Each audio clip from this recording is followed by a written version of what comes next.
Right, so hello and welcome back to Books and Things and welcome to another video. And today I thought I would review the recent adaptation of Charles Dickens's David Copperfield.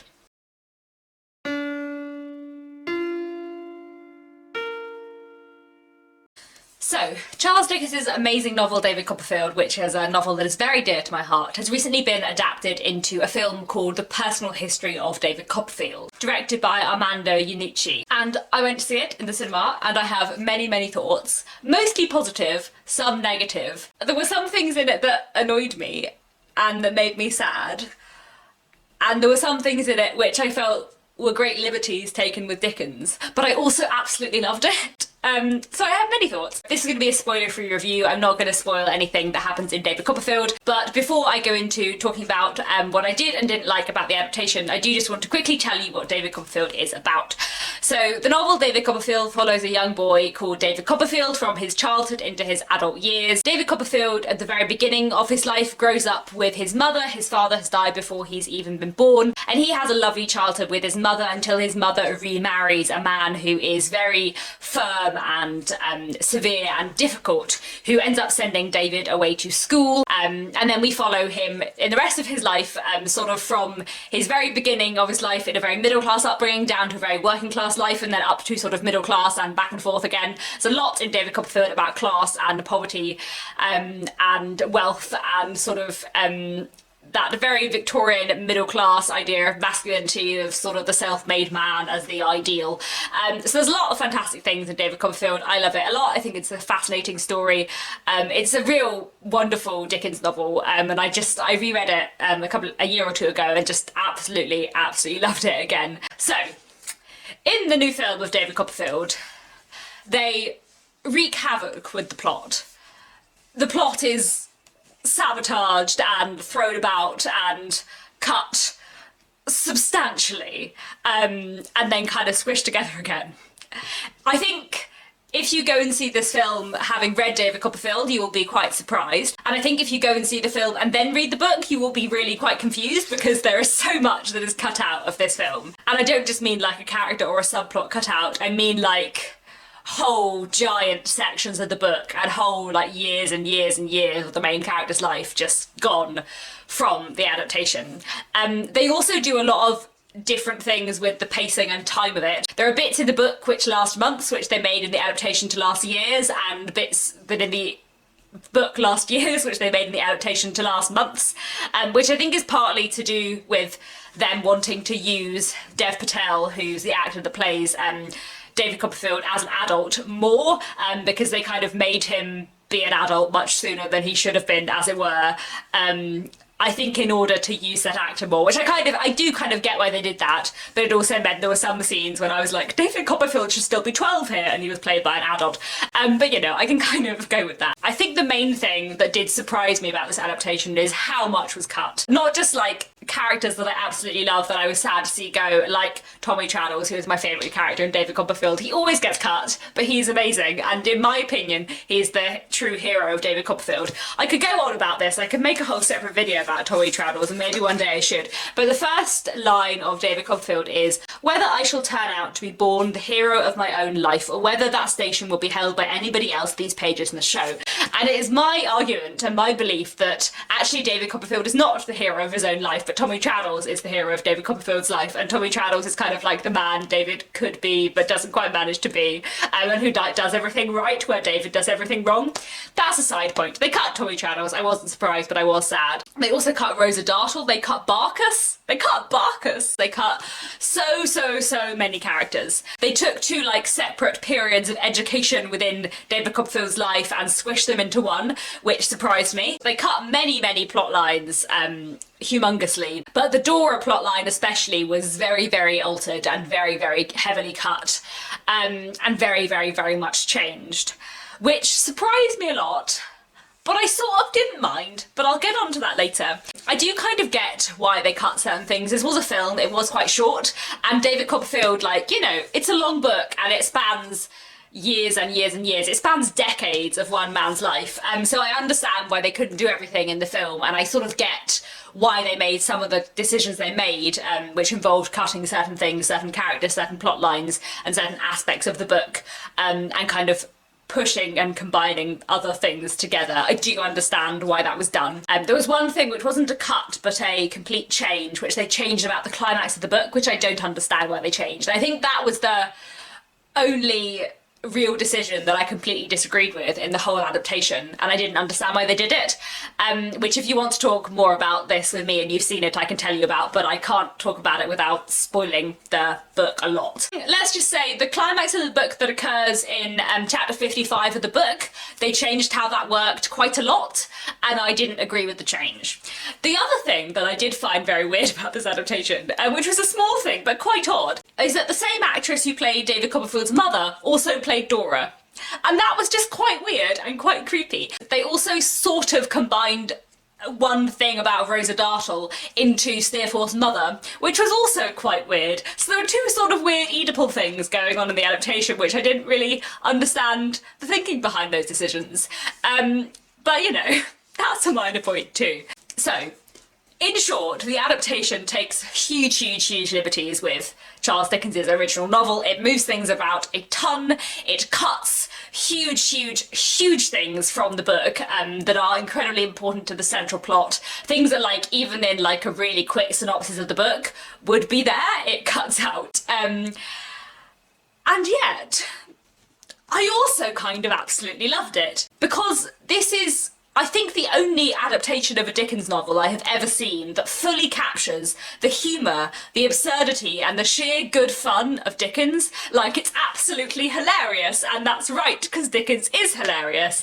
And so often when I watch a Dickens adaptation, they cut out all the humour and they make it gritty and raw and full of passion, but not full of all the absurdity and the humour that Dickens is full of, and it makes me really cross. Like, there was a Great Expectations adaptation on TV a few years ago which was just miserable and gritty and grim and just took away all of the humour and fun from Dickens.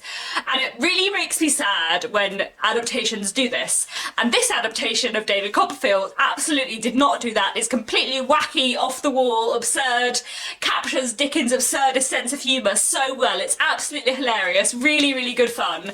So many brilliant lines, so many like brilliant humorous moments captured so well, and that was absolutely delightful and wonderful, and it was as weird as Dickens is, and I loved that. If you just break a Dickens book down to the story, you don't necessarily get the absurdity, because a lot of the absurdity is in Dickens's writing style and his really absurdist use of language. But the way that this film of David Copperfield was shot and filmed, and the way it kind of used David Copperfield being a writer as a device throughout, and him kind of noting down weird things that people said as a device throughout, it really meant it could capture the absurdity of Dickens's language and the kind of absurdity of storytelling within Dickens, which was fantastic and I loved, and I thought so thoroughly captured the character of a Dickens novel, and that made me incredibly happy, and that was fantastic.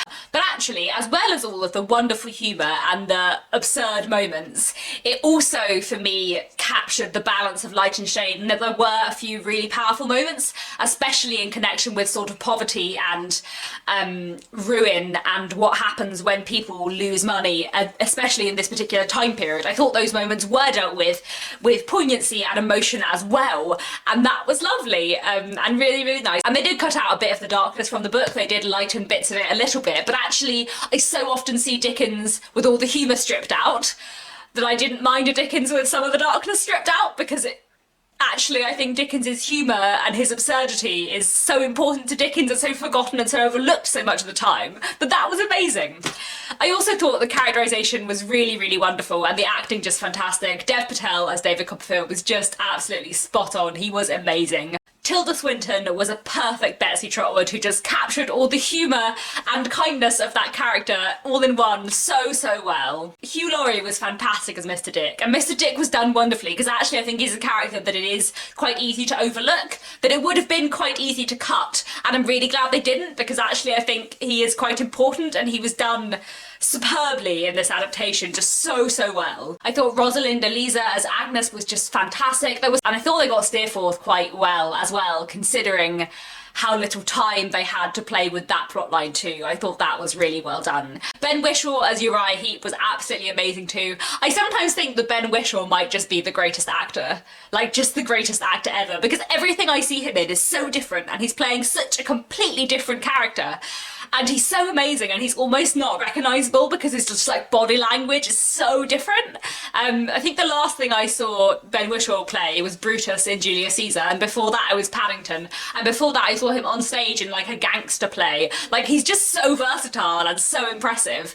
And he was absolutely fantastic as Uriah Heep. I just got Uriah Heep so thoroughly. I want to return again to talking about Dora. Morfydd Clark, for me, was just absolutely perfect as Dora. The film just got Dora so well and got her character and her relationship with David Copperfield so perfectly. And the Dora plotline is cut hugely between the book and the film adaptation. It is very different to the Dora plotline within the book. But actually, although it was so different, and at first watching the film I was quite sceptical of that, I think it got and fully captured the emotional arc of Dora's plotline, even if it didn't go through all the plot points. And that was actually really cool and really well done, because I do think she was perfectly done as Dora. Like, I just, the actress and the direction, it was just completely how I imagined Dora and how I've always imagined Dora to be. And it was done so well that even though that plotline was completely changed, and if you had told me without me seeing the film what they'd done to that plotline, I would have been horrified. Actually it worked, and actually I kind of don't mind. And I think that's the thing overall for me, is that I feel like this adaptation captured the essence of, and the feeling of, and the emotional arcs of David Copperfield, even if it hit some different plot points and missed a huge amount of the plot points from this book. And because of that, I think even though on a plot level this adaptation was incredibly inaccurate, it was actually very true to the spirit of the book and the feeling of the book and the characterization of the book and to my interpretation of the book and my interpretation of David Copperfield. And like I said, I feel like I so rarely see my interpretation of Dickens on screen. I feel like the Dickens I see on screen, unless it's an adaptation of A Christmas Carol sometimes, the Dickens I see on screen is all grit and all misery, and it's not like humour and fun, like sheer fun, because Dickens is really fun, and people forget that, and that makes me sad. And this adaptation was just like a huge reminder to the world that Dickens is fun, and I loved that. So that was great. So basically overall I sort of loved it. And there were things that frustrated me. I think, like, in an ideal world, I would have liked more of the plot to be present in the film. I would have absolutely loved a 4 to 6 hour miniseries with this cast in this film style and direction, but with all of the plot kept in. That would be fantastic, but as it is, I still think it's a fantastic film, and it may not be accurate to the plot, but I do feel that it is accurate to the spirit and the feeling of the book, and that I think is actually more important. And I loved that it captured the humour and the absurdity and the fun of Dickens, because I so rarely see that captured on screen, and that made me very happy. So overall, I sort of loved it, and there were things that frustrated me and there were things that surprised me, but it was also a really awesome film and a really great watch. So if you have read David Copperfield, I would highly recommend going out to see The Personal History of David Copperfield. It's a really great film, very well acted, wonderfully shot, very clever, and to be honest, just fantastic, great fun. So thank you very much for watching. Please let me know down in the comments if you have seen the film and read the book and what you've thought of them.